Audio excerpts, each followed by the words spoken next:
Good evening, and welcome to HBCU News, where Black culture meets the finest of media. Let's get into our topics tonight.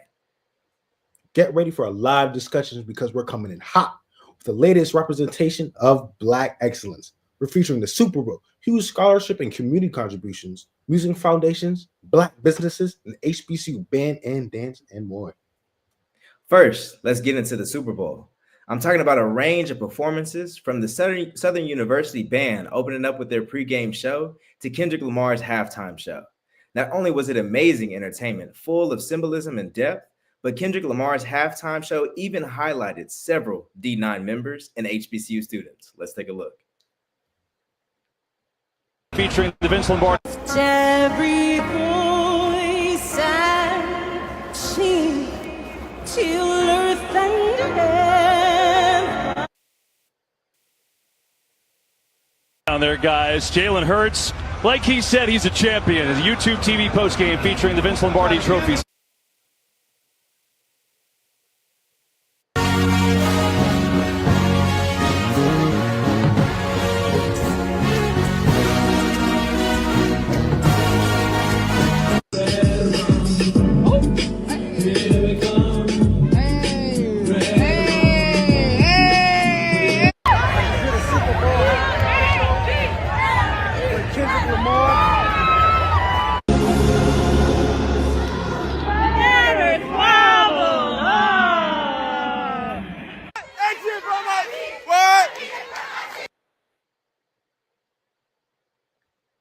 Wow. Being able to see such a tremendous Black representation at a massive event was all inspiring. I'm so proud of every HBCU student and Black alum that participated. Let's continue our segment. Oh, I'm sorry. Go ahead. I'm sorry. It's all good. Such a fantastic job. Job well done, everybody. Job well done indeed. Now let's continue our segment of greatness by highlighting an incredible renowned tennis champion, Miss Coco Gauff, who recently donated $100,000 to the United Negro College Fund.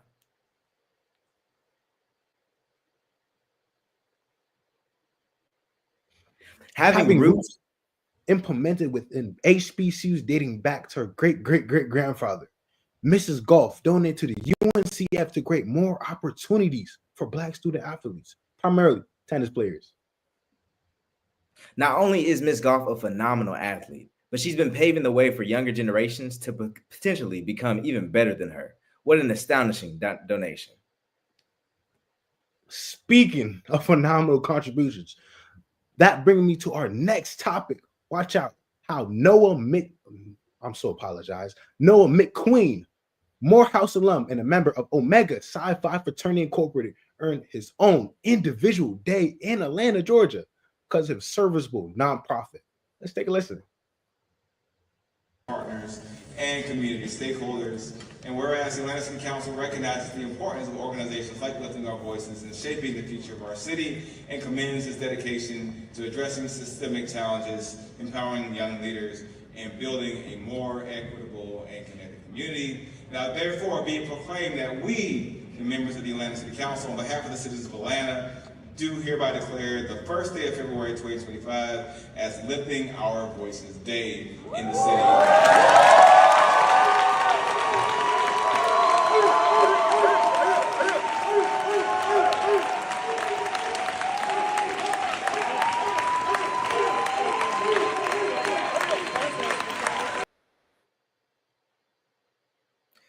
Mr. McQueen began his business at Morehouse grounds and has fed over 100,000 people. What an amazing milestone. Huge kudos to him.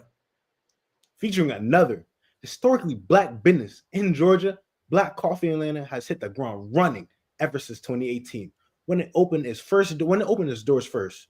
Ran by HBCU husband and wife, have to welcome their second location actually at the College of Morehouse just last month. Let's take a glance how this couple brewed up their success. Xavier Wright, Xavier University of Louisiana. Okay. I tell everybody going to that school saved my life. I grew up in South Central Los Angeles, South coming to New Orleans, and being at Xavier really shaped who the man that I would become. Okay. I am alumni of Prairie View A&M University. Okay. Texas. The saying there is PV produces productive people. Okay. And the fruits of our relationship has strengthened since we started working together.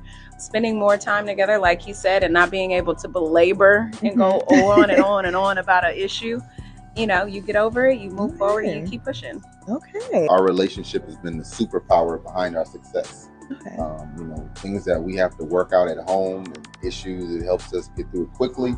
Same thing in the business. When there's an issue, you have to resolve it quickly so you can stay focused and productive and on your goals. And I think us keeping that in mind, and we're raising our daughters to be able to see this, that we always stay focused. Hey you guys, I'm Terry Freeman with Historically Black Sense at The Black Coffee Company with two of the owners. How y'all doing? My name is Jamin Butler, and I serve as the CEO. I'm Erin Butler. I serve as the COO. I started the Black Coffee Company in 2018. My partners and I, all Xavierites. I'm gonna shout out Leonard Lightfoot, Christopher Bolden, Gino Jones, and Brandon Cole. Yes. Working with such an iconic university not only enhances the business and collaboration, but it enriches the HBCU itself because it provides a quality and organic experience to the campus's students. What a beautiful and empowering partnership. Congratulations to that powerhouse of a couple. Now, transitioning on from our diverse, successful business to our harmonic, melodic, and musical segment, let's introduce numerous notable groups that were established at historically Black universities. Let's listen. In love again. I chase our bread. Ow. I go so the flame on Geronimo. Yo, I begin to burn, begin to rubber when I blabber. Great, I begin to make no sense in trying to find a rainbow. No one's ever found the treasure stolen to the shoes. Cause girlies, they crack. They stand about the dock, so I say boom, shakalaka. Grab the microphone, they rock. To take it. Loving it. East Coast say they loving it.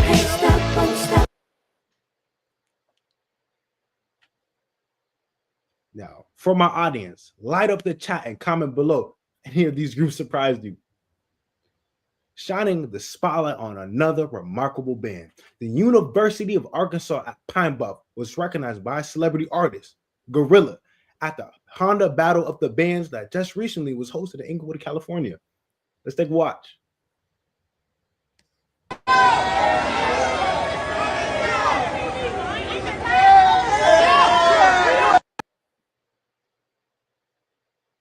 Yes, performing at the Honda Battle of the Bands is already an incredible achievement, but being referred to by Glorilla at the event, that's major. Let's shout out UAPB. Now, next on the agenda of Black Pride and Distinction is an emerging, energetic, and technical dance team at Spelman College. Leaping into action, the new Spelman Jaguarettes are representatives of the school's wellness program and will be performing at the intramural games as well as campus and community events. Let's take a look at what they've done so far. Jaguarettes, and we are the official dance team of Spelman College.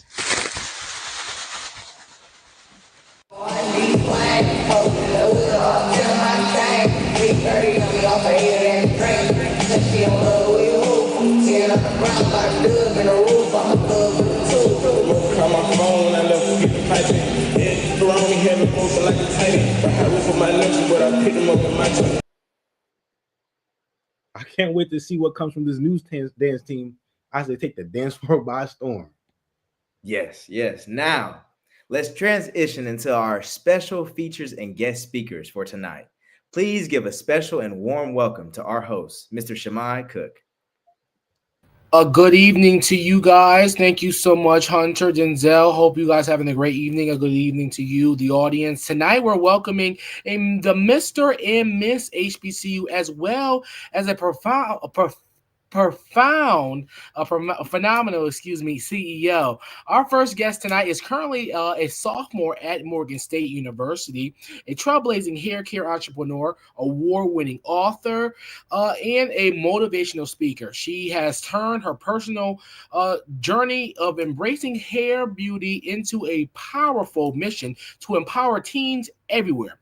Ladies and gentlemen, and everyone in between, please welcome Alexis Proctor to the show. Hello, Alexis. Welcome to the show. Thank you so much for stopping by. Hi, thank you so much for having me today. First of all, let's start here. Why did you want to go to Morgan State? What made you want to go to Morgan State? Well, I did a lot of in-state and out-of-state tours, and Morgan was just the only place that felt like home to me. And funny thing is, I'm from PG County, Maryland, and I really wanted to go to another state just so I can have like a new environment and just start over for college. But I went to a lot of different out of state schools, and I went to even some in state schools. And it was just something about Morgan that just felt like home to me.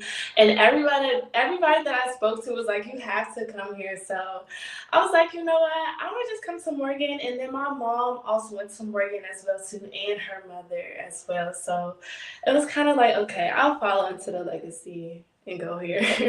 The legacy bear, we love that. So talk about what made you want to be an entrepreneur. You have a hair care line. Can you talk about that and what made you want to start it? Yes, so growing up, I always knew my passion was helping people, but never did I know it was going to be in this type of way. And I always wanted to be my own boss. I always had that entrepreneur spirit inside of me.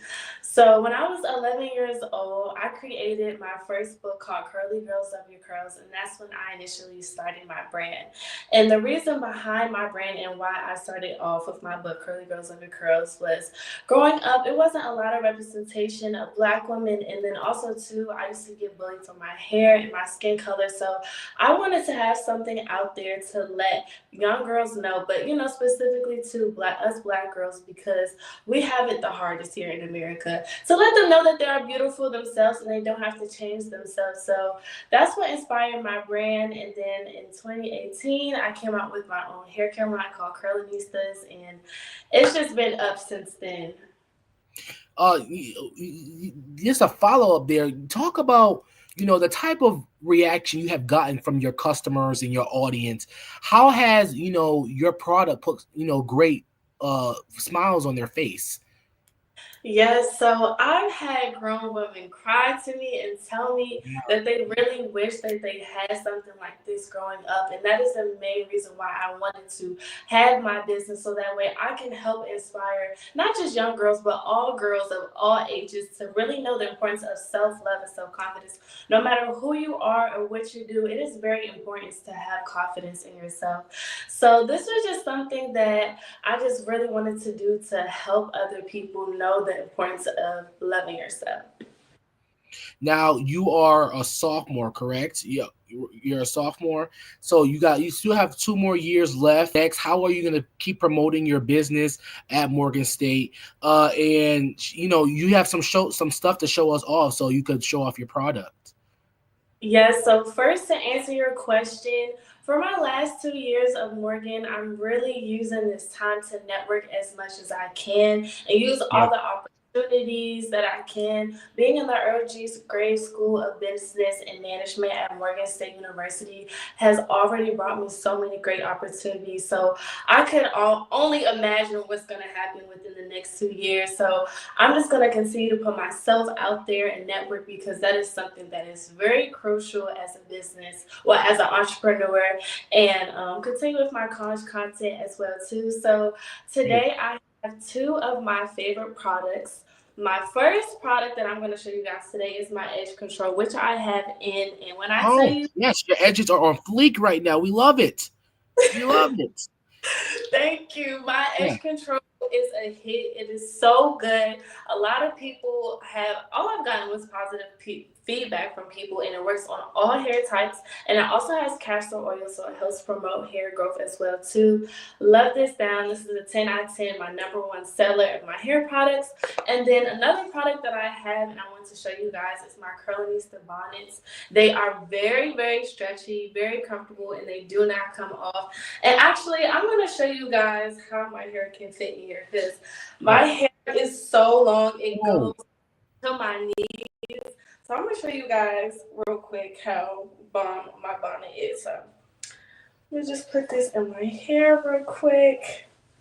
And you can toss and turn all you want while you go to sleep. Because there's some people who are wild sleepers, so we need products like this. Oh, you're one of them. Okay. Oh wow, that's perfect. and it's all the way down to my knees. So go to curlyreeses.com and support me, y'all.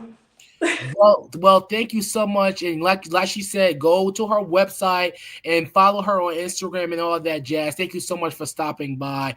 You definitely delivered tonight. I really, really appreciate that. Thank you guys so much for having me. Thank you. Well, our next guest tonight is a senior supply chain management student from Stockton, California at Howard University, and he is actively contributed to campus life as a campus barber, a bison buddy, youth mentor, and a two-time participant in the alternative spring break youth empowerment initiative, and recently won the Mr. and Miss HBCU pageant, making him the 21st Mr. Historically Black colleges and university. Please welcome Gregory Dwayne Allen Jr. to the show. Thank you so much, Gregory, for stopping by. Absolutely. I appreciate you guys taking the time to have me. It's an honor to be here. First of all, I just want to compliment the suit. I love a gray suit, and it's really the ties. I just want to compliment that for you. Thank you. I appreciate that. Now, talk about what made you want to get into student leadership, at Howard, and how has that impacted your experience at the HU, the real HU, as they say? Absolutely. What's already understood doesn't have to be explained. But what made me want to get into student leadership, right? First things first, it definitely was a huge step outside of my comfort zone, right? Student leadership has never really been my forte. Even in high school, I was a student athlete, but it was just books and football. That was it. And then once I even got to college, it was books, and I was an entrepreneur as well. I'm a self-taught barber. I've been cutting hair on campus since my freshman year.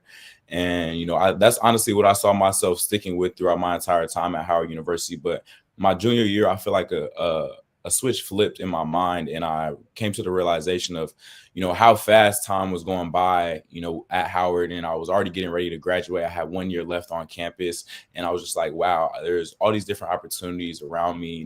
Not only that I've been able to indulge in professionally and socially, but, there's leadership opportunities that I haven't necessarily tapped into in my time here. And, I wanted to take that leap of faith and, see what that journey held for me and see what it was like, and, just put my best foot forward. It was definitely a long shot. I feel like going for the position of Mr. Howard University, not having any prior experience, but, I felt like the other things that I had participated in, whether it be professional development opportunities, internships, also community service, as well as just the network I had created on campus, I had all the tools necessary and support group in order to be able to accomplish something like this. Now, you're a member of Kappa Alpha Psi Fraternity Incorporated. You talk about service. What type of service have you and your organization done at Howard to make that Howard campus a better campus? Absolutely. So me and my brothers are always constantly trying to uplift and elevate service in the public interest in each and every way that we can, right? So what this looks like is, definitely first steps would be, on home base, we have Kappa League, which is something that our fraternity hosts, nationwide, which is like a youth empowerment program where kids are able to come in and be mentored by brothers of the fraternity. And we actually have a local, our Washington alumni chapter. They have the local Kappa League program there that, we try to partner with all the time whenever they are hosting events, come in and speak to the kids, speak life to them, and, give them a different perspective, because it's one thing to be able to get insight and mentorship from someone who is, 30, 40 years old, but it's different when it's somebody that's closer in age to you, someone like ourselves, that may have just been in high school like them, or, was just there in middle school, so trying to give that perspective of trying to, let them know the opportunities that await for them, as young Black men in this world, and, speaking life to them. But even outside of that, we've also indulged in opportunities such as, feeding the homeless, or I don't even want to say homeless, less fortunate, with food shelters and pantries where we've gone and served food and, put together lunch packages for these people as well. And even did that, had an event just about 2 weeks ago when we had our Kappa week. We usually have one about each semester. Right at the top of the week, we had made over 100 sandwiches in collaboration with our Crimson and Cream Court that was just crowned also recently a couple of weeks ago, and we're able to feed over 150 people.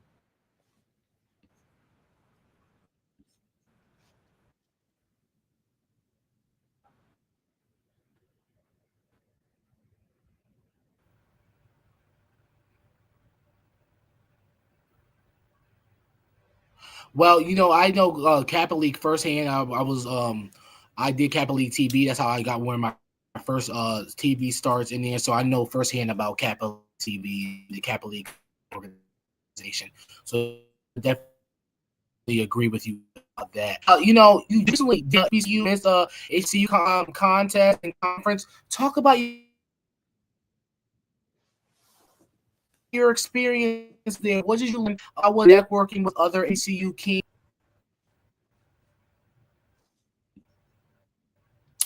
I'm not sure if you guys can hear me.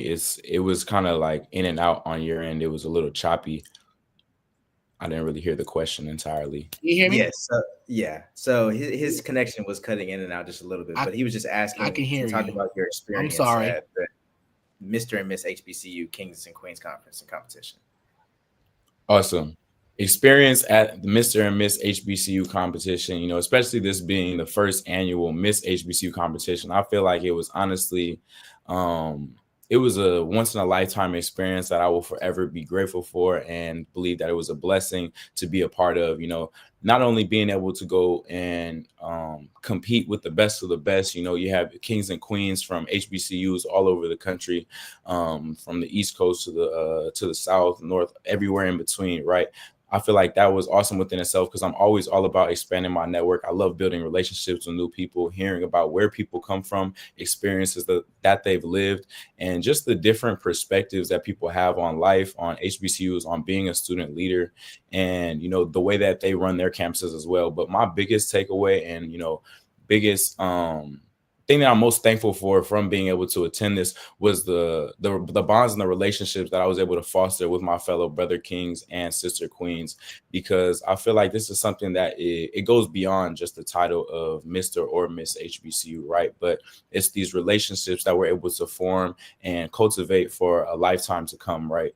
And, this is something that they constantly told us, when we're in and out of these sessions that they had us in, where, they were giving us advice on our positions or, just life in general, but letting us know that, what we put into these relationships is what we're going to get out, right? And these same relationships can be people that are, bridesmaids or groomsmen at our weddings, or, aunts and uncles, or godfathers and godmothers to our future children, right? And I feel like that was something that was extremely special, even amongst the competition, because it was extremely high stakes, having to go from a top 5 out of like 20 people competing on both ends and then going to a top 5 to compete for one winner.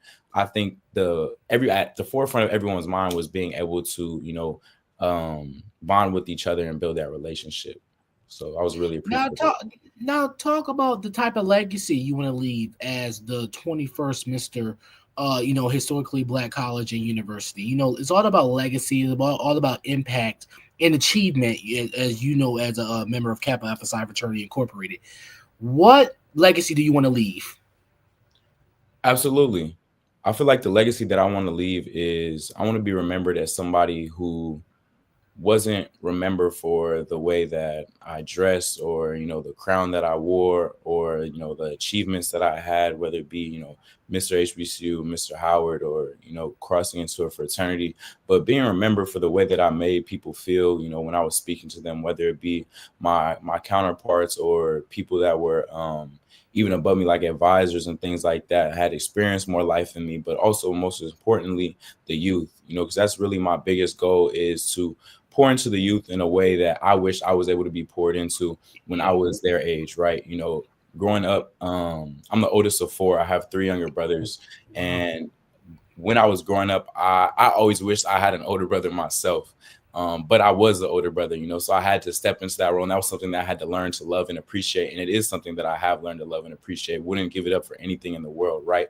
But my perspective changed because I knew that because I didn't have an older brother, that in essence, I was going to be the older brother that I never had to those, not only my younger brothers, but any and everybody else that also wished they had an older brother. Before we let you go, talk about post-graduation plans. You're near your tenure at Howard University. What are your plans post-graduation? Yes, sir. So right now I have a job offer accepted with Deloitte to be a consulting analyst in their government and public services sector. So looking forward to break into that industry and, really just be a student of corporate America and the consulting industry. Haven't worked in there before and am very excited, begin building relationships throughout Deloitte, but also other areas within their business as well, just to, figure out what it is that I feel like I'm truly destined to do on this earth. Well, thank you so much. The 21st, Mr. HBCU. Thank you so much, Mr. Allen. Yes, sir. Thank you. All right, our final guest tonight is a senior finance student at North Carolina A&T State University. She has multiple leadership roles on campus, serving as the Miss Junior and as the 90th Miss A&T, and she also is the inaugural Miss Historically Black Colleges and University. Please welcome JC Christine Cameron to the show. Well, how you doing? So, thank you so much, Queen Christine Cameron. How you doing? Thank you for having me. I'm so happy to be here. I'm doing well, even though it's raining in North Carolina today. Yeah, it is. It is scattered showers throughout the state, but we're keeping it hot inside here with you and me. So first of all, can you talk about? I'm gonna ask the same question as I asked your king, King Allen. Talk about your experience that you recently had at the HBCU, Miss HBCU and Mr. HBCU conference. Talk about that. Thank you for that question. To be transparent, it's still surreal. I still cannot believe that sash and crown belongs to me. I honestly went in just truly wanting to best represent my university as I try to embody the essence of Aggie pride every time I put on my Miss A&T sash. But to make top 5, let alone become the first Miss HBCU, was God's plans, not mine, transparently. So the conference in itself was so well organized. If I could say just a shout out to the Mr. and Miss HBCU competition team.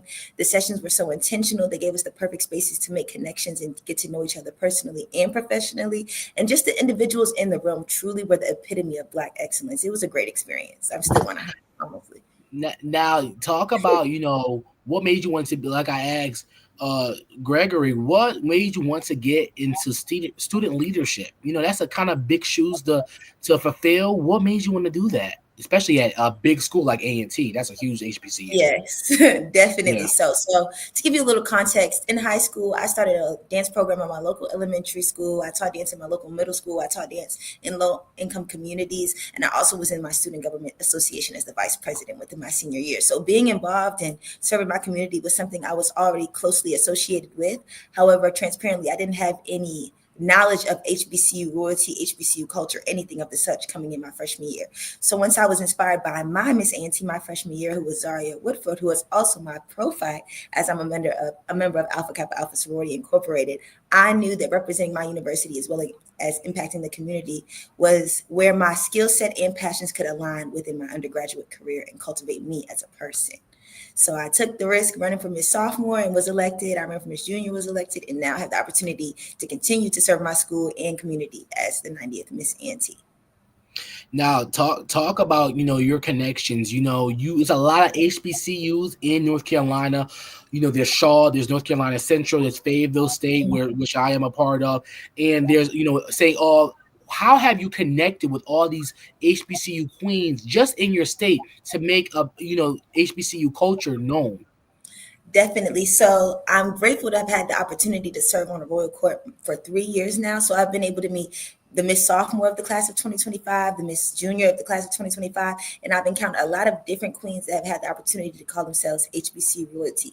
With that, I'm more of a personal connections person, whereas social media might have not been the way we directly connected, whether it be through the conference we have over the summer, which is the Kings and Queens Conference, or attending the National Black College and Alumni Hall of Fame pageant, which happens in September, as well as the pageant that I competed in. Reconnecting with these people and continuing to support their initiatives, especially within my new position, is something that I look forward to. When it comes to, why did you choose A&T? There's so many big HBCUs. There's so many other, schools around the country. Why A&T? Definitely. So transparently, my mother is the largest inspiration in my life. And we only came to visit one HBCU, which was A&T, because at the time of application season, it was COVID for my class, unfortunately. Wow. So we Okay. drove down to A&T and we visited, and it was raining like today, ironically. It was probably March 1st. I remember the day like yesterday. But her words when we walked past the A&T 4 monument were, I think you can come to this school and make it your own. And that really stuck with me. Like if my mother has that gut feeling, I think I need to follow that. And it came to fruition. What type of inspiration does your mom put in your life? After that, just one phrase, and now you have a big legacy behind you after making that decision. What type of impact has she made on your life? My mother is my absolute best friend and my role model. Not only do we share a sorority as I am her legacy, but also just how she carries herself in every space, from the corporate world to just how she speaks and advocates for the community, is something that I've always admired about her. Well, I want to bring in your king, Gregory Allen, if we can, producers. To both of you guys, first of all, congratulations. This is Black excellence on Black History Month of that. Let's get that out the way. We really appreciate you guys. Now, to the kings and queens behind you, what are some of the words of inspirations that you would give them to people who want to be a HBCU king or queen? I'm gonna start with ladies first. Let's go to our queen. Thank you. I'll start with my own personal favorite quote of, it takes more than a crown to be queen. The sash and the crown is lovely, but the ability to influence and impact the people that come after you is truly what HBCU legacy is all about, in my opinion. And I just would say, put your best foot forward and allow the experience to shape you. Now, Mr. Allen, same to you. What's your message to the next HBCU kings? My biggest message would be that what God has for you, nobody can take away from you. So if you feel like that's something that you want to pursue in your life, and an opportunity you want to take advantage of, put your best foot forward, and have faith that the outcome is going to be the one necessary for your life, and you will be taken care of from there. Now, what's next for you, you guys? What type of plans do you guys have for this role, and what do you guys want to do with this role moving forward? Yes, definitely. I'm so excited to set the standard for what it means to be the first Miss HBCU. I plan to assist with campus tours all up and down the East Coast, as I'll still be located in North Carolina, and it's a lot of options just in North Carolina to support, as well as returning back home to pour into the public schools within my community is something that I look forward to. Mr. Allen? I would have to second my miss. Us being both getting ready to be on the East Coast, right? I can't wait for us to be able to partner up and go all up and down this side of the country, to be able to visit a variety of different, not only HBCUs, but also high schools, middle schools, elementary schools, any and everything that we can to continue to push the message for HBCUs everywhere. But I myself especially can't wait to go back home and continue to push the message and educate students about the opportunities that await them at these HBCUs, because I remember, being from California myself, I didn't really know about HBCUs literally until it was time to apply to schools. And even then, I still had no idea what they really were. So I can't wait to go and share that message to kids back home, like places like my high school, just in upper Northern California, as much as I can. Now, last quick question. This is a fun question. Now, how many suits do you got, Mr. Allen? How many suits do you have? Hey, this is a big role. You gotta keep up. You gotta keep up that wardrobe. So, how many suits do you got? Some coming, or you got some good? No, yeah, I would say I definitely have one too many. And once it's time to move out of my residency, I don't know what I'm gonna do, because you could never have too much. Never have too much. Yeah, I don't think so either. I don't think you have the same problem. Mm-hmm. Now, as you, Miss HBCU Queen, women, you guys have a little free range when it comes to style. How's your wardrobe looking? Yes, it's quite all over the place. I have a good amount of clothing just in my SGA office as well as my home, but we need to get all that in one place, hopefully at some point. Well, thank you guys so much for stopping by. Congratulations once again, and you're welcome back to come back anytime to talk to us here at HBCU News and HBCU Sense. Thank you, Historically Black Sense. Thank you so much. Always a pleasure. Thank you. I appreciate it. Well, that concludes our show for tonight. I am Shamai Cook. I want to thank everybody for tuning in tonight. I want to thank our guests. Shout out to our director of engagement, Destin R., assistant director, Hunter Walden, our team, Denzel Daly Jr., and our excellent news anchors, and our amazing script writer, Kristen Locke. We thank you so much. Back to you, Hunter and Denzel. Thank you so much. Thank you so much, Shamai. That was great. I don't know about you, Denzel, but that was amazing. That was amazing. Thank you so much, Shamai, for that amazing segment. And that's our time. I am Hunter Walden, your news anchor. And once again, my name is Denzel A. Daly Jr., your new anchors for the latest and greatest HBCU news. Now, see y'all next week. See you next week. Bye-bye.